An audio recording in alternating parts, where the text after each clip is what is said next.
ঠিক আছে ঠিক আছে ঠিক আছে।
ওকে প্রাণপ্রিয় শিক্ষার্থী বন্ধুরা, আমি আমার ঘড়িতে খেয়াল করিনি, বুঝছো, এই জন্য 2-3 মিনিট লেট হয়ে গেল তোমাদের। সরি, আমি সাধারণত লেট করি না, সময়টা মেনটেন করার চেষ্টা করি। ওকে, জাস্ট বরাবরের মতো সাউন্ডটা আমরা চেক করে নিই, ক্লাসটা শুরু করবো।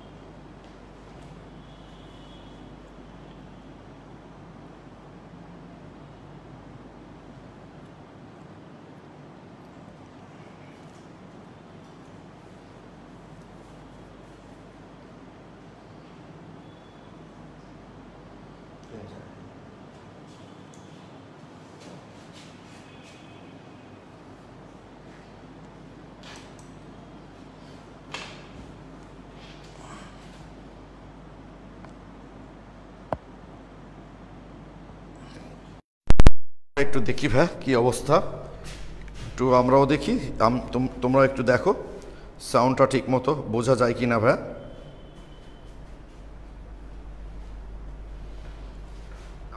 তোমরা একটু দেখো, ঠিক আছে, সাউন্ডটা ঠিক আছে।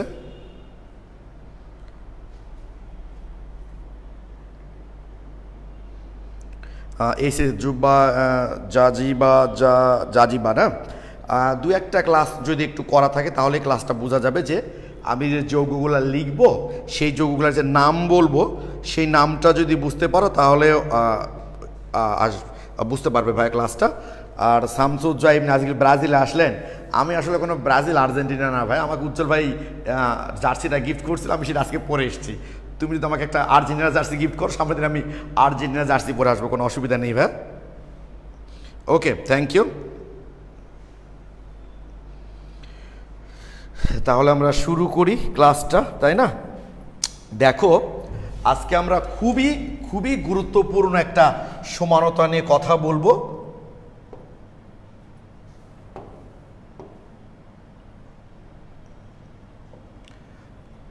দেখো, আজকে যে সমানতা নিয়ে আমরা কথা বলবো সেইটা হচ্ছে আলোক সমানতা। ঠিক আছে, আলোক সমানতা।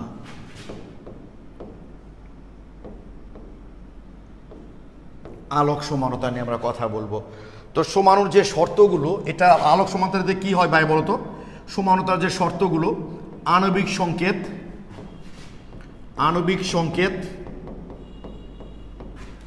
একই, অর্থাৎ যে যৌগগুলো পরস্পরের আলোক সমানতা প্রদর্শন করবে তাদের আণবিক সংকেত একই হবে। এটা যে কোনো সমানতারই শর্ত, যে সমাণু হতে গেলে তাদের আণবিক সংকেতটা আসলে একই হতে হয়। 2 নাম্বার শর্তটা হচ্ছে গাঠনিক সংকেত একই। গাঠনিক সংকেত একই। তো তোমরা নিশ্চয়ই জানো ভাইয়া যে আণবিক সংকেত এক, গাঠনিক সংকেত যদি ভিন্ন হয় তাহলে তারা হবে পরস্পরের গাঠনিক সমাণু। তো আমরা তো জানি সমানতা মেনলি 2 প্রকার, একটা হচ্ছে সমানতা হচ্ছে মেনলি 2 প্রকার, একটা হচ্ছে গাঠনিক সমানতা আর একটা হচ্ছে স্টেরিও সমানতা। তো গাঠনিক সমানুতা হচ্ছে 6 প্রকার দেখেছিলাম আমরা, এবং যারা পরস্পরের গাঠনিক সমাণু হবে অবশ্যই তাদের গঠন ভিন্ন হতে হবে। আর স্টেরিও সমাণু শর্ত হচ্ছে গাঠনিক সংকেত একই হবে। আর আমরা সমাণুর একটা শর্ত বলেছিলাম যে সমাণু হতে গেলে অবশ্যই আণবিক সংকেত এক হতে হবে। গাঠনিক সংকেত একও হতে পারে, ভিন্ন হতে পারে, তবে কমপক্ষে একটা ধর্ম ভিন্ন হবে, তাই না? তো আলোক সমানুতার ক্ষেত্রে ভৌত ও রাসায়নিক ধর্ম একই। তাহলে কি দেখলাম ভাই আমরা? আণবিক সংকেত এক, গাঠনিক সংকেত এক, ভৌত এবং রাসায়নিক ধর্ম এক, মানে এই তিনটা সেম হবে। যে যৌগগুলো পরস্পরের আলোক সমাণু হবে ভাইয়া তাদের ক্ষেত্রে এই তিনটা একই হবে, আণবিক সংকেত একই হবে, গাঠনিক সংকেত একই হবে, ভৌত এবং রাসায়নিক ধর্ম একই হবে। তাহলে ভিন্নটা আসলে কি? একটা অন্য থাকলে বুঝছো হয় না।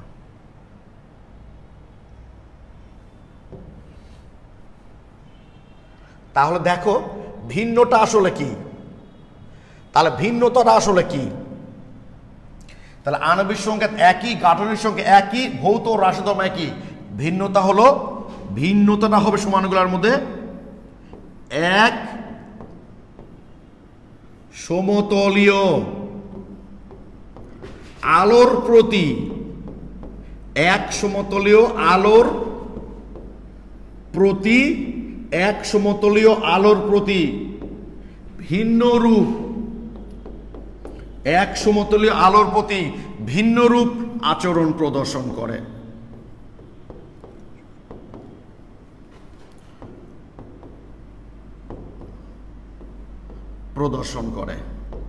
তাহলে কি দেখলাম আমরা? যে যৌগগুলো পরস্পরের আলোক সমাণু হবে তাদের আণবিক সংকেতটা একই হবে, গাঠনিক সংকেতটা একই হবে, ভৌত ও রাসায়নিক ধর্ম একই হবে, শুধুমাত্র এক সমতলীয় আলোর প্রতি ভিন্ন রূপ আচরণ প্রদর্শন করে। তো ভিন্ন রূপ আচরণটা আসলে কেমন সেইটা তো আমরা দেখবই, তার আগে আমাকে একটু দেখতে হবে এক সমতলীয় আলোটা আসলে কি। এই এক সমতলীয় আলোটা আসলে কি এইটা আমরা আগে একটু জানবো, তারপর দেখব যে এর প্রতি ভিন্ন রূপ আচরণটা আসলে কেমন কেমন হয়। ওকে, তাহলে এক সমতল আলোটা শোনো ভাই একটু। তোমরা জানো যে আলোর ধর্ম হচ্ছে তোমরা জানো আলো শব্দ এগুলো সবই হচ্ছে তড়িৎ চুম্বকীয় বিকৃত রশ্মি। এদের ধর্ম হচ্ছে এরা যখন কোন একটা তলে আপতিত হয় এরা বিভিন্ন দিকে, দেখা যাচ্ছে এইভাবে আপতিত হয়, তারপর ধরো এইভাবে আপতিত হয়, তাই না? অর্থাৎ এরা বিভিন্ন তলে স্পন্দিত হয়। অর্থাৎ বিষয়টা এরকম ভাই, দেখো ধরো এরা এই দিকে আপতিত হয়, এই দিকে আপতিত হয়, বিভিন্ন তলে স্পন্দিত হয়, বিভিন্ন তলে স্পন্দিত হয়। এটা আলোর ধর্ম হয় যে আলো যখন কোন একটা তলে আপতিত হয় এটা বিভিন্ন দিকে স্পন্দিত হয়। তো এই আলো দ্বারা আমরা আসলে মেজারমেন্ট করতে পারবো না যে যৌগটা আলোক সমান সক্রিয় কিনা।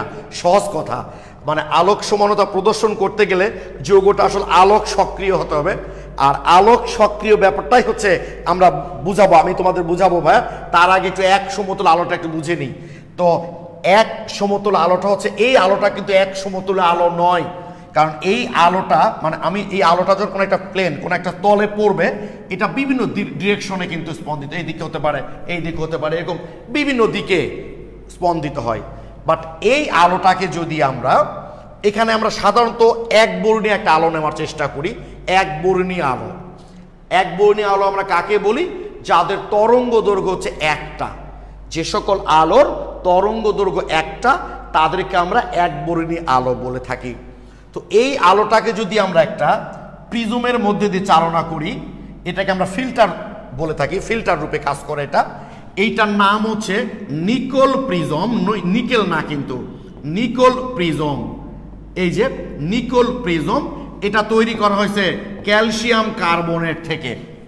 তো এই প্রিজমটা ধর্ম হচ্ছে এই যে আলোটা বিভিন্ন দিকে স্পন্দিত হচ্ছে, বিভিন্ন দিকে স্পন্দিত হচ্ছে, এই বিভিন্ন দিকে স্পন্দিত আলোক রশ্মিগুলোর সব দিকগুলোকে শোষণ করে নিয়ে একটা মাত্র তলে আপতিত আলোক রশ্মিটাকে সে শুধু বের করে দেয়।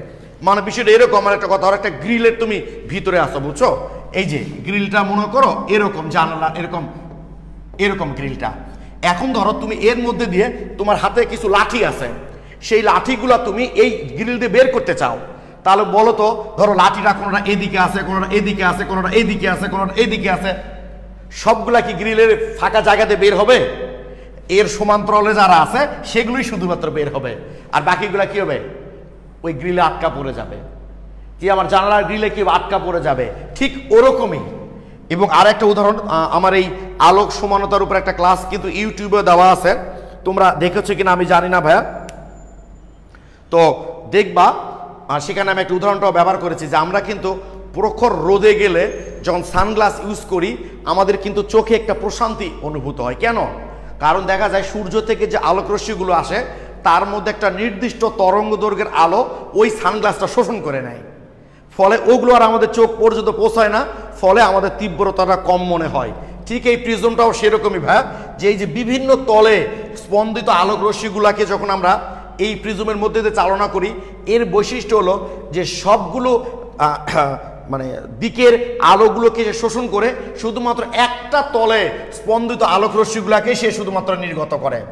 একটা মাত্র তলে স্পন্দিত আলোক রশ্মিকেই সে নির্গত করবে। এই জন্য এটাকে আমরা ফিল্টার বলি, যে সবগুলাকে সেকে নিয়ে শুধুমাত্র মনে করো এই যে একটা মাত্র তলে, একটা মাত্র তলে, এরকম একটা মাত্র তলে স্পন্দিতে, অর্থাৎ এই যদি একটা তল চিন্তা করি আমরা, তাহলে এটা বিভিন্ন তলে স্পন্দিত আলোক রশ্মিগুলোর মধ্যে সে শোষণ করে নিয়ে একটা মাত্র তলে এভাবে আপতিত আলোক রশ্মিটাকে সে শুধুমাত্র বের করে দেয়।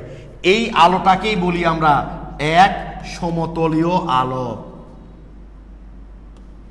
এক সমতলীয় আলো, একটা মাত্র তলে স্পন্দিত আলোক রশ্মি, একটা মাত্র তলে স্পন্দিত আলোক রশ্মিকেই বলি আমরা এক সমতলীয় আলো। আমরা কি বললাম, আমি আরেকবার বলছি যে আলোর ধর্ম হলো সেটা এক বর্ণীয় আলো হোক আর সাত বর্ণীয় আলো হোক না কেন, আলো যখন কোনো তলে স্পন্দিত হয় সে বিভিন্ন দিকে কিন্তু বিক্ষিপ্ত হয়। তো এখানে আমরা একটা এক বর্ণীয় আলো নেই, সেই আলোটাকে যদি এই নিকল প্রিজমের মধ্যে দিয়ে চালনা করি তাহলে এই প্রিজমটার বৈশিষ্ট্য হচ্ছে, সাব্বির তুমি বুঝতে পারবে, দেখো যে বিভিন্ন দিকে যে স্পন্দিত আলোক রশ্মিগুলো আছে সেগুলো সবগুলাকে সে দেখা যাচ্ছে যে আলো যখন যাচ্ছে এখানে এই দিকে যাচ্ছে, তারপর মনে করো এইভাবে যাচ্ছে, সে সবগুলাকে শোষণ করে একটা মাত্র তলে স্পন্দিত আলোক রশ্মিটাকে সে নির্গত করে। এই একটা মাত্র তলে লম্বভাবে আলোক রশ্মিকেই বলি আমরা এক সমতলীয় আলো। তোমরা আমাকে প্লিজ 22 বা 23-এর যদি শিক্ষার্থীরা থাকো আমাকে বলো তো ভাই একটু, যে এই আলো এক সমতলীয় আলো জিনিসটা কি বুঝতে পেরেছো কিনা? প্লিজ আমাকে একটু তোমরা কমেন্টে জানাও যে এক সমতলে আলো জিনিসটা কি, তোমরা বুঝতে পেরেছো কিনা। যদি এক বাক্যে আমাকে কেউ বলে এক সমতলে আলোটা কি, আমরা বলবো একটা মাত্র তলে লম্বভাবে স্পন্দিত আলোক রশ্মিকেই বলা হয় এক সমতলীয় আলো। কি ঠিক আছে? একটা মাত্র তলে লম্বভাবে স্পন্দিত আলোক রশ্মিকেই বলা হয় এক সমতলীয় আলো। ওকে, এই এক সমতল আলো আমরা পাই কিভাবে সেটাই বললাম, যে একটা এক বর্ণীয় আলো নিয়ে আমরা ল্যাবে সাধারণত এক বর্ণীয় আলোর উৎস হিসাবে সোডিয়াম ল্যাম্প ব্যবহার করি আমরা। সোডিয়াম ল্যাম্প, এখান থেকে যে আলোটা নির্গত হয় 589.3 ন্যানোমিটার। এই সোডিয়াম ল্যাম্প থেকে যে আলোটা নির্গত হয় সেটার তরঙ্গ দৈর্ঘ্য হচ্ছে 589.3 ন্যানোমিটার। তো এক বর্ণীয় আলো হোক আর সাত বর্ণীয় আলো হোক না কেন, আলোর ক্যারেক্টারই হচ্ছে সে যখন কোনো একটা তলে স্পন্দিত হয় সে বিভিন্ন দিকে এরকম বিভিন্ন দিকে স্পন্দিত হয়। এই আলো দ্বারা আমরা মেজারমেন্ট করতে পারবো না কোনো যৌগ আলোক সক্রিয় কিনা, তাই ওই আলোটাকে যদি আমরা এই যে প্রিজম, একটা স্পেশাল প্রিজম যাকে আমরা নিকল প্রিজম বলে থাকি, যেটা তৈরি করা হয়েছে ক্যালসিয়াম কার্বনেট থেকে, আবিষ্কারকের নাম অনুসারে বলা হয় নিকল প্রিজম। এই প্রিজমের একটা বৈশিষ্ট্য হলো যে বিভিন্ন তলে যে স্পন্দিত আলোক রশ্মিগুলো থাকে সেগুলোকে শোষণ করে নিয়ে সে শুধুমাত্র একটা তলে স্পন্দিত আলোক রশ্মিকেই নির্গত করে। এটাকেই বলি আমরা এক সমতলীয় আলো বা PPL, প্লেন পোলারাইজড লাইট। ঠিক আছে, প্লেন পোলারাইজড লাইট বা সমতলীয় এক সমতলীয় আলো। প্লিজ একটু তোমরা আমাকে বলো। তাহলে যদি সংজ্ঞা বলি আমরা কি বলবো? একটা মাত্র তলে লম্বভাবে স্পন্দিত আলোক রশ্মিকেই বলি আমরা এক সমতলীয় আলো। যদি বলি এটা কিভাবে তৈরি হলো, এই যে দেখালাম, হ্যাঁ, যে এক বর্ণীয় আলো হোক আর সাত বর্ণীয় আলো হোক না কেন, আলোর ধর্মই হচ্ছে সে যখন কোনো একটা তলে আপতিত হয় সে বিক্ষিপ্ত বা আপতিত হয়। এই বিক্ষিপ্ত আপতিত আলোক রশ্মিকে যদি আমরা এই প্রিজমের মধ্যে দিয়ে চালনা করি, করলে এখান থেকে যে আলোটা নির্গত হবে, এই প্রিজমের বৈশিষ্ট্যটা হচ্ছে বিভিন্ন তলে স্পন্দিত আলোক রশ্মির মধ্যে একটা নির্দিষ্ট দিকের আলোটাকে সে শুধুমাত্র নির্গত করে, বাকিটাকে সে শোষণ করে। আমি তোমাদের জানলার গ্রিলে যে উদাহরণটা দিলাম আর কি, যে গ্রিলের রডগুলো যদি এইভাবে থাকে তোমার, তার মানে এই ফাঁকা জায়গাগুলো দিয়ে কিন্তু তুমি যে কোনোভাবে একটা লাঠি দিলেই বের করে নিয়ে আসতে পারবা না। শুধুমাত্র এটা সমান্তরালে যেগুলো থাকবে সেগুলোই শুধুমাত্র বের হয়ে আসবে, আর বাকিগুলো এই গ্রিলে আটকা পড়ে যাবে। ঠিক প্রিজমটাও ওইভাবেই কাজ করে। তোমরা আমাকে প্লিজ একটু জানাও ভাইয়া যে পিপিএল কি?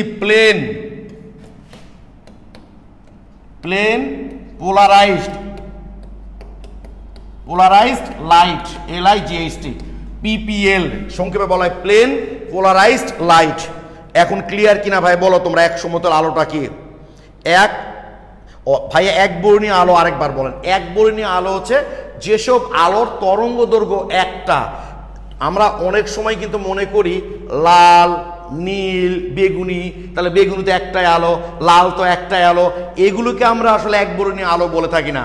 তোমরা তো জানো এত থেকে এতর মধ্যে, ধরো বোধহয় 575 থেকে 600-র মধ্যে আলো যে তরঙ্গ দৈর্ঘ্য সেটা হচ্ছে হলুদ কালারের। তার মানে হলুদ কালারের মধ্যে তো অনেকগুলো তরঙ্গ দৈর্ঘ্য থাকবে, এদের মধ্যে একটা, যে কোনো একটা তরঙ্গ দৈর্ঘ্য বিশিষ্ট আলোক রশ্মিকেই বলি আমরা এক বর্ণীয় আলো। আমরা ল্যাবে যে সোডিয়াম ল্যাম্পটা ব্যবহার করি, এখান থেকে যে আলোটা ভাই নির্গত হয় সেটার তরঙ্গ দৈর্ঘ্য হচ্ছে 589.3 ন্যানোমিটার। অতএব এইটা হলো একটা এক বর্ণীয় আলো। তো আলোর বৈশিষ্ট্যই হচ্ছে সে যখন কোনো একটা তলে আপতিত হয় সে একটা দিকে না হয় বিভিন্ন দিকে এভাবে আপতিত হয়, কিন্তু ফলে এই আলোটাকে আমরা এক সমতল আলো বলতে পারি না। এইটাকে যদি আমরা এই যে স্পেশাল যে প্রিজমটার কথা বলছি বা যাকে আমরা নিকল প্রিজম বলে থাকি, এর মধ্যে দিয়ে যদি পাস করি, এই প্রিজমের বৈশিষ্ট্য হচ্ছে যে বিভিন্ন দিকে স্পন্দিত আলোক রশ্মিগুলোকে শোষণ করে শুধুমাত্র একটা নির্দিষ্ট দিকে যে আলোগুলা নির্গত হয় সেইটাকে সে শুধুমাত্র নির্গত করে। এই একটা মাত্র দিকে স্পন্দিত আলোক রশ্মিকেই বলে থাকি আমরা এক সমতলীয় আলো। ক্যালসিয়াম কার্বনের, যেটা এই যে প্রিজমটা তৈরি করা হয় ক্যালসিয়াম কার্বনের থেকে। আর ল্যাবরেটরিতে আমরা যে এক বর্ণীয় আলোর উৎস, আর ল্যাবরেটরিতে একটা যৌগ আলোক সক্রিয় কিনা এইটা পরীক্ষা করার জন্য যে ল্যাম্পটা আমরা ব্যবহার করি সেটা সোডিয়াম ল্যাম্প, সোডিয়াম থেকে তৈরি করা হয়, এবং সেই আলোটার তরঙ্গ দৈর্ঘ্য হচ্ছে এত। এই তথ্যটা আমি তোমাদের দিলাম, আসলে এটা আর কিছু না ভাইয়া, ঠিক আছে? আর নিলয় বুঝতে পেরেছো ভাইয়া?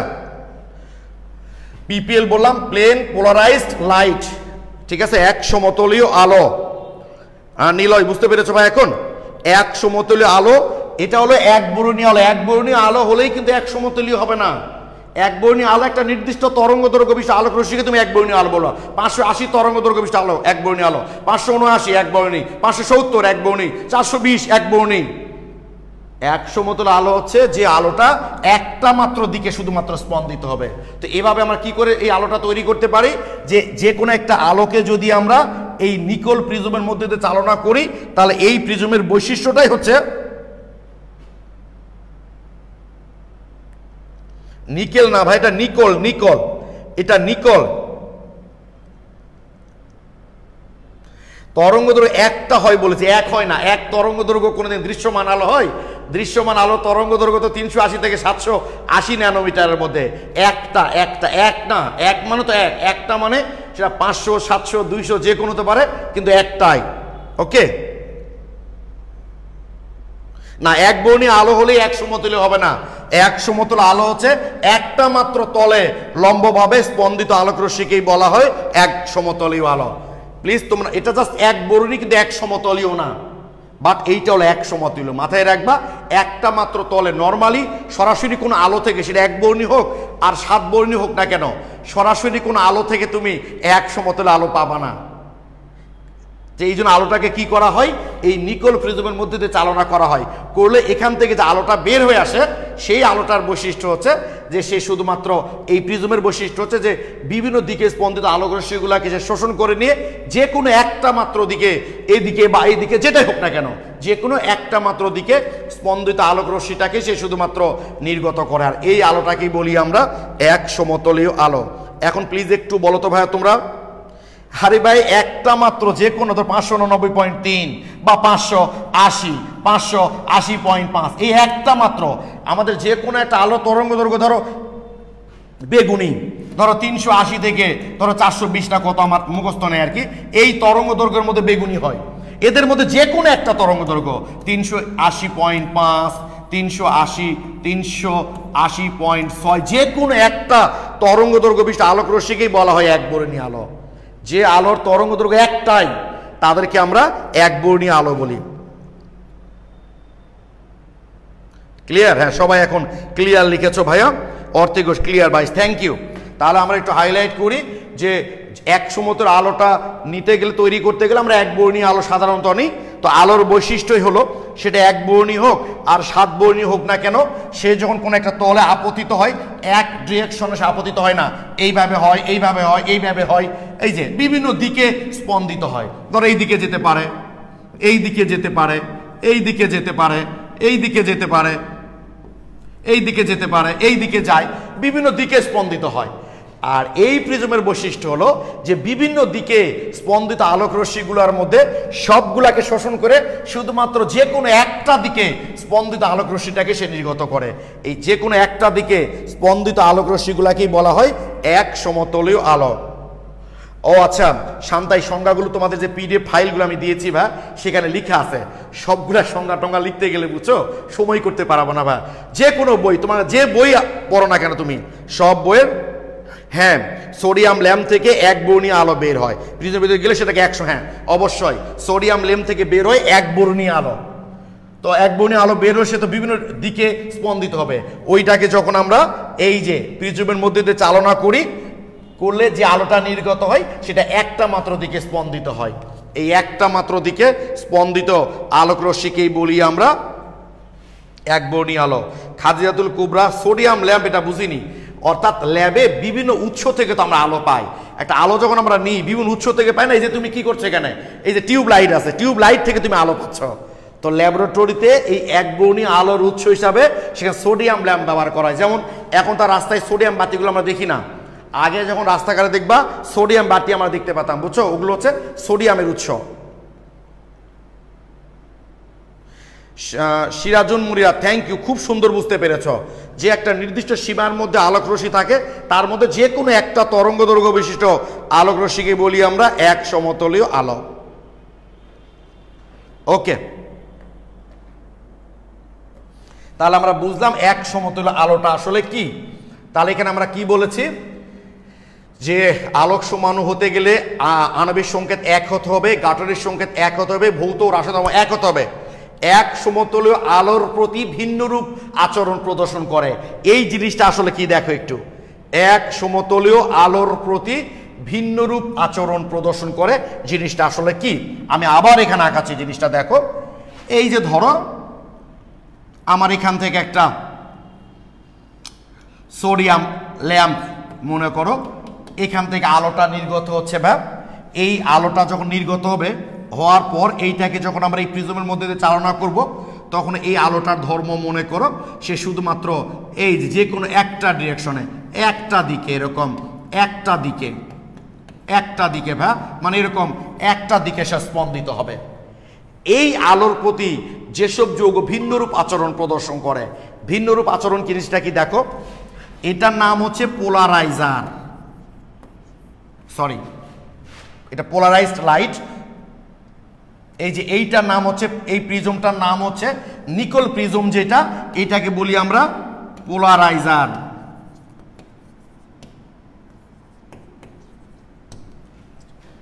ঠিক আছে, এইটার নাম কারণ এই আলোটাকে এক সমতল পোলারাইজড করে দিল, সমতলই বানিয়ে দিল, এই জন্য এই প্রিজমটার নাম হচ্ছে পোলারাইজার।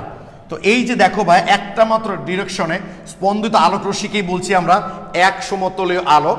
তো কোনো যৌগের আলোক সক্রিয় কিনা, কোনো যৌগ আলোক সক্রিয় কিনা আলোক সমানতা প্রদর্শন করতে গেলে তো যৌগটাকে আলোক সক্রিয় হতে হবে।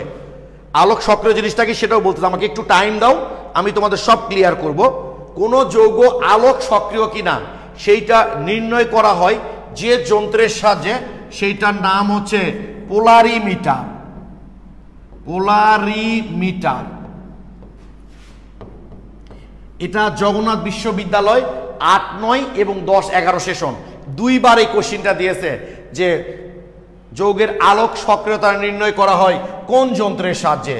যে যন্ত্রের সাহায্যে কোনো যৌগের আলোক সক্রিয়তা নির্ণয় করা হয় সেটার নাম হচ্ছে পোলারিমিটার। মাথায় থাকে যেন তোমাদের, যে যৌগের সাহায্যে কোনো যৌগের যে যন্ত্রের সাহায্যে কোনো যৌগের আলোক সক্রিয়তা নির্ণয় করা হয় সেই যন্ত্রটার নাম হচ্ছে পোলারিমিটার।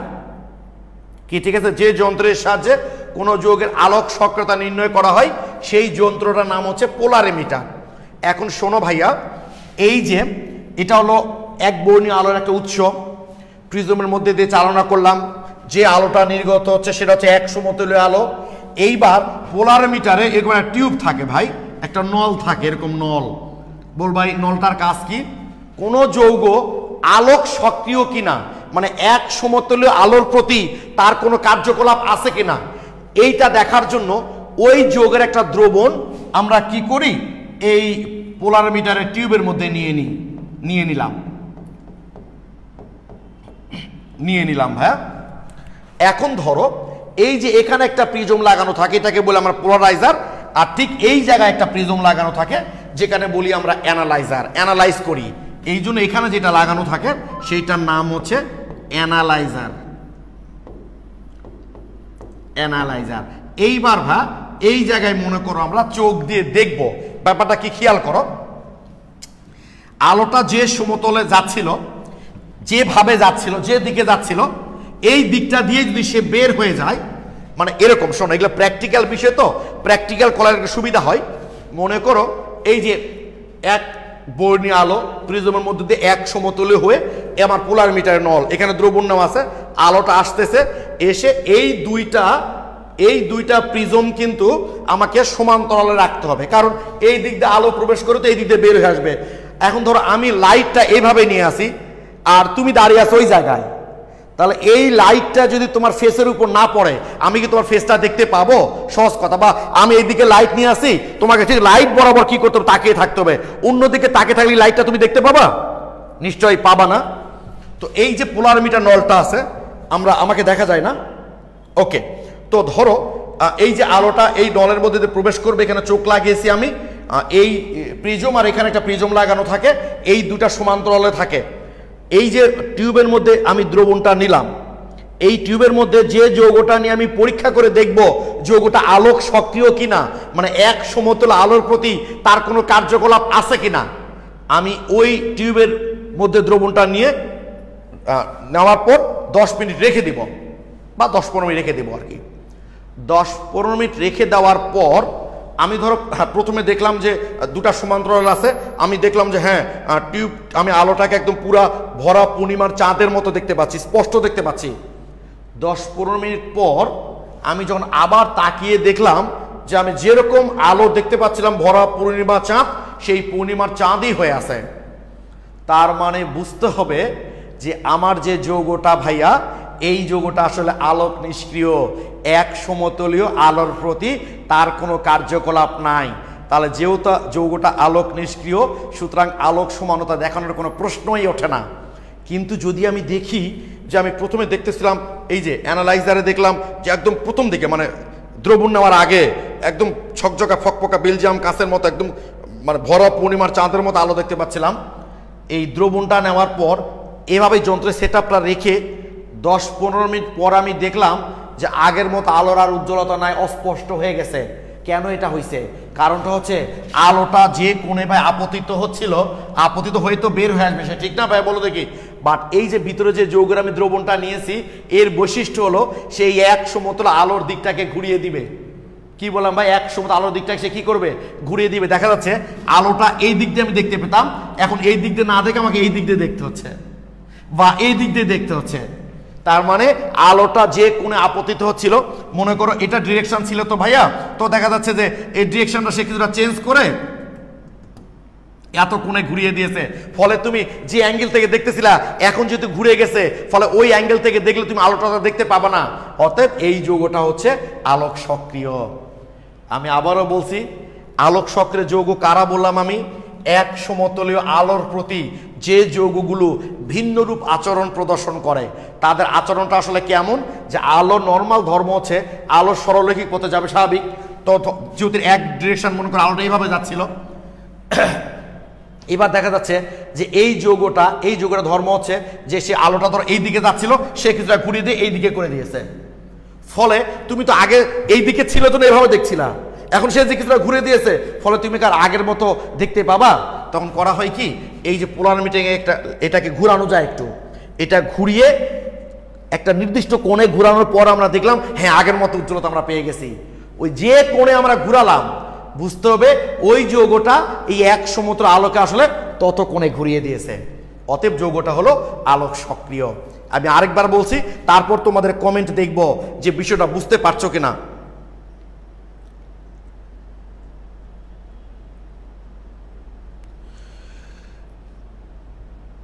প্লিজ আমি আবারও প্রথম থেকে বলছি যে আলোর ধর্ম হলো যে আলো ধরো এই ডিরেকশনে আসছিল, এভাবেই সে বের হয়ে চলে আসবে। তো এই দ্রবণটার নেওয়ার আগে আমি দেখলাম যে আলোটা এভাবে আসতেছিল, এবং এখানে আমি যে প্রিজমটা আছে সেইটা দিয়ে দেখলাম না ঠিক আছে, আলোটা স্পষ্ট দেখতে পাচ্ছি আমি। এবার এই নলের মধ্যে একটা দ্রবণ নিয়ে ওই আলোর সামনে রাখলাম, এবং 10-15 মিনিট পর আমি দেখলাম যে আলো আমি যেমন দেখেছিলাম তেমনভাবে স্পষ্ট দেখতে পাচ্ছি। তার মানে আমার এই যৌগটা আলোক নিষ্ক্রিয়। কিন্তু 10 মিনিট পর আমি দেখছি আগে যে উজ্জ্বলতা ছিল এখন আর আলোর উজ্জ্বলতা নাই, অস্পষ্ট হয়ে গেছে। কেন হয়েছে? কারণ আলোটা ধরো এইভাবে আপতিত হচ্ছিল, এই যৌগের ধর্ম হচ্ছে সে কোনটাকে ঘুরিয়ে এইভাবে আপতিত করছে, ফলে তখন আলোটার এই দিকে না গিয়ে কি হলো, একটু ডানে বা একটু বামে কি হয়েছে, ঘুরিয়ে যাবে। এই যত কোণে ঘুরবে সেই কোণটাকে আমরা বলি ওই যৌগের আপেক্ষিক আবর্তন কোণের মান। সেটা আমি একটু পরে আসবো অবশ্য, আগে এইটুকু বুঝে নাও যে কি করে বুঝলাম আমরা যৌগটা আলোক সক্রিয় না আলোক নিষ্ক্রিয়। যে আমরা প্রথমে দ্রবণ নেওয়ার আগে আলো যেভাবে দেখতে পাচ্ছিলাম, দ্রবণ নেওয়ার 10-15 মিনিট পর ওভাবে রেখে দেওয়ার পর যদি আমি দেখি আলোটা আমি একইভাবেই দেখতে পাচ্ছি, তার মানে আমার এই দ্রবণটা আলোক নিষ্ক্রিয়। কিন্তু যদি দেখি আগের মতো উজ্জ্বলতা নাই, উজ্জ্বলতা চেঞ্জ হয়ে গেছে, তার মানে এই আলোটা যেভাবে আপতিত হচ্ছিল এই দ্রবণটা কি করেছে, সে আপতনটা চেঞ্জ করে তো এইভাবে এই ডিরেকশনে দিয়েছে। তার মানে কি, সে এই কোণে ঘুরিয়ে দিয়েছে আলোটাকে। এই যত কোণে ঘুরিয়েছে ওইটাকে আমরা আপেক্ষিক আবর্তন কোণ বলি, ওটা একটু পরে বলবো। তো আমরা এই হলো কোনো যৌগে আলোক সক্রিয় না আলোক নিষ্ক্রিয়, সেটা এই পোলারমিটারের যন্ত্রের সাহায্যে পরীক্ষা করে দেখা যায়। এই প্র্যাকটিক্যাল বিষয়টা তোমরা বুঝতে পেরেছো কিনা ভাইয়া বলো?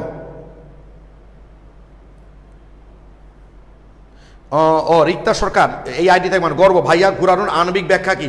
ঘুরানোর কোনো আণবিক ব্যাখ্যা নাই ভাই, ওটা হচ্ছে ওই যৌগের ক্যারেক্টার, এই জন্য যৌগটা আলোক সক্রিয়, ওই যৌগের ধর্মই। কিন্তু কি করে আমরা বুঝবো এই ক্যারেক্টার শো করবে সেটা আমি একটু পরে আসবো, শর্তের মধ্যে আসবো। আমি আগে তোমাদের প্র্যাকটিক্যাল বিষয়টা বললাম আর কি। যৌগের পোলারমিটারের সম্পর্ক কি? যৌগের পোলারমিটার মানে বুঝলাম না ভাইয়া। তুবা লিখেছো ক্লিয়ার। আচ্ছা আমি একটু খুরশিদ জাহান কান্তা, আমি একটু 22 আর 23 ব্যাচ যদি থাকো তাদের কাছ থেকে কমেন্ট আশা করছি, ক্লিয়ার কিনা বলো প্লিজ। সবাই লিখেছো ক্লিয়ার, থ্যাংক ইউ, বুঝেছি, thank you thank you thank you. খুব ইজি একটা বিষয় ভাইয়া, দেখো খুব ইজি একটা বিষয়। তাসনিয়া সুলতানা ক্লিয়ার, মারুফুন নবিদান ক্লিয়ার ভাইয়া, মাইন ইসলাম 23-এর ব্যাচ আছো clear, thank you. Omar Faruk Riyad clear ভাইয়া, জিন্নাত পারভিন বুঝেছি, থ্যাংক ইউ, অনেক ভালো বুঝতে পেরেছি। ইস্তিয়াক আহমেদ আফ্রিদি জি ভাইয়া পরিষ্কার। তাজনুর আক্তার ক্লিয়ার, ঠিক আছে। আরেকবার বলে আমি সামনে চলে যাব যে এই এক সমতল আলো জিনিসটা তো বুঝে গেলে তোমরা আগেই। এই আলোটা ধরো এই ডিরেকশন আপতিত হচ্ছিল, তো এই পোলারমিটারের যে যন্ত্র একটা টিউব আছে, একটা নল আছে, ওই নলে দ্রবণ নেওয়ার পর ঠিক আলোটা বরাবর যদি দ্রবণটা আমি রাখি এবং এখানে যদি আমি দেখি এই প্রিজমে যদি দেখি, অ্যানালাইজারে দেখি, তো আমি স্পষ্ট একটা আলো দেখতে পাবো। যৌগটাকে ওখানে ও অবস্থায় রেখে দিব, রেখে যদি আমি 10-15 মিনিট পর দেখি আলোটা ওরকমই আছে, তার মানে সে যেভাবে আপতিত হচ্ছিল সেভাবে আপতিত হয়েছে, এই যৌগটা এর আপতনকে পরিবর্তন করে নাই। কিন্তু যদি দেখি আলোর উজ্জ্বলতা আগের মতো নাই, তার মানে আমার এই দ্রবণটা ওই আলোটা ধর্মকে চেঞ্জ করে দিয়েছে, সে যে কোনো আপতিত হচ্ছিল সে আপতন কোণটাকে চেঞ্জ করে দিয়েছে, তার মানে ওই যৌগটা হচ্ছে আলোক সক্রিয়। তাহলে আলোক সক্রিয় যৌগ এবং এক সমতল আলো জিনিসটাকে বুঝতে পেরেছ? হ্যাঁ, নির্দিষ্ট আলো অর্পণ যে কোনো আলোর জন্য একই রকম কোণের মান হবে না, নির্দিষ্ট আলোর জন্য নির্দিষ্ট হবে, সেটা আমি শর্তের মধ্যে আসবো। অর্পণ বুঝতে পেরেছো ভাই? যে আলোক সক্রিয় যৌগ, ধরো আমি এখানে সোডিয়াম ল্যাম্প ব্যবহার করলাম, তাহলে এই ধরো আমি এখানে সোডিয়াম ল্যাম্প ব্যবহার করেছি আর এখানে ধরো গ্লুকোজ ব্যবহার করেছি, আমি গ্লুকোজ, তাহলে সোডিয়াম ল্যাম্প ব্যবহার করলে গ্লুকোজ এই আলোটাকে যত কোণে আবর্তন করবে, অন্য ল্যাম্প ব্যবহার করলে আবর্তন কোণের মান চেঞ্জ হয়ে যাবে, অবশ্যই চেঞ্জ হবে, সেটা আমি আসতেছি ভাই।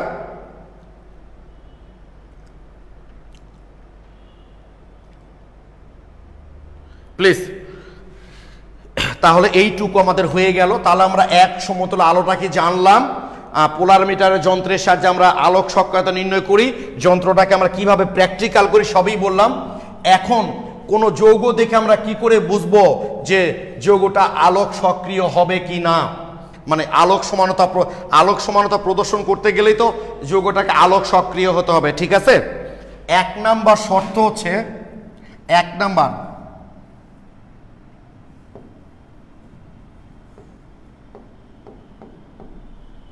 আলোক